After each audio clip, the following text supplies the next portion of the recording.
મિત્રો, સિગોતરું એટલે શું? સિગોતરું કોને કહેવાય? નમસ્કાર મિત્રો, સ્વાગત છે તમારા બધાનું એક નવી વાર્તામાં। મિત્રો, વિડીયોને અંત સુધી નિહાળજો જેથી કરીને તમને સંપૂર્ણ માહિતી મળતી રહે।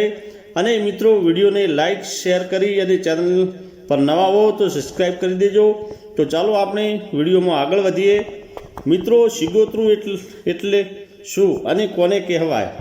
મિત્રો, જે નાની ઉંમરમાં કોઈ પણ બાળકી એટલે કે 1 થી 5 વર્ષ સુધીની બાળકી અકાળે કોઈ કારણસર મૃત્યુ પામે છે અને તેનો આત્મા ભટકે છે તો તેને આપણે સિગોતરું કહીએ છીએ।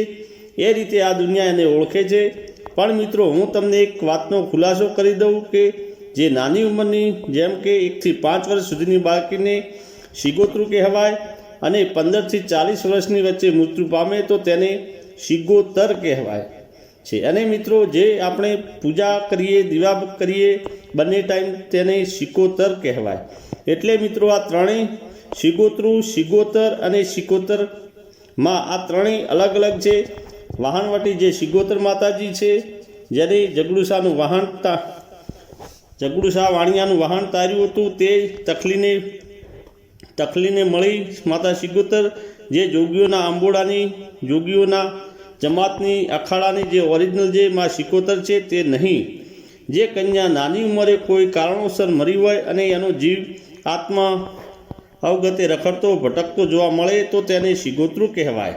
હવે આ પ્રશ્ન થયો કન્યાનો, અને હવે કદાચ જો દીકરો હોય અને તે નાની ઉંમરે જતો રહે, એક્સપાયર થઈ જાય, એનું મૃત્યુ થાય તો તેને કાલકવીર તરીકે ઓળખવામાં આવે છે, કાલકવીર તરીકે ઓળખાય છે। મિત્રો, આ સિગોતરું કોને કહેવાય તે આપણે જાણ્યું।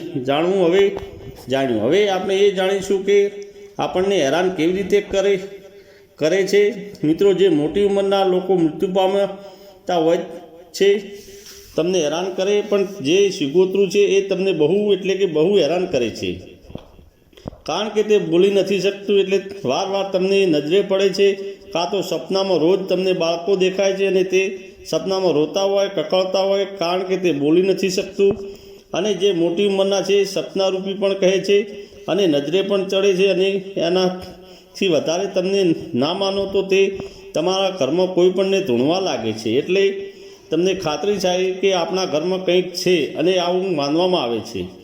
મિત્રો, તમે પણ બાળ સિગોતરું અને કોઈ મોટી ઉંમરના પુરુષને કે મહિલાના અકાળ મૃત્યુ પામેલા હોય અને એમના કોઈ કારણો તમે જાણતા હો તો તમે કોમેન્ટમાં જણાવો કે તમે કઈ રીતે તેમને ઓળખો છો, કે તમે એમને પિતૃના આરે દીવો કરીને પૂજા કરો છો, કે પાણી આરે દીવો કરીને પૂજો છો, કે મઢમાં એમનો દીવો અગરબત્તી કરીને પૂજો છો, તે કોમેન્ટમાં અમને જણાવજો।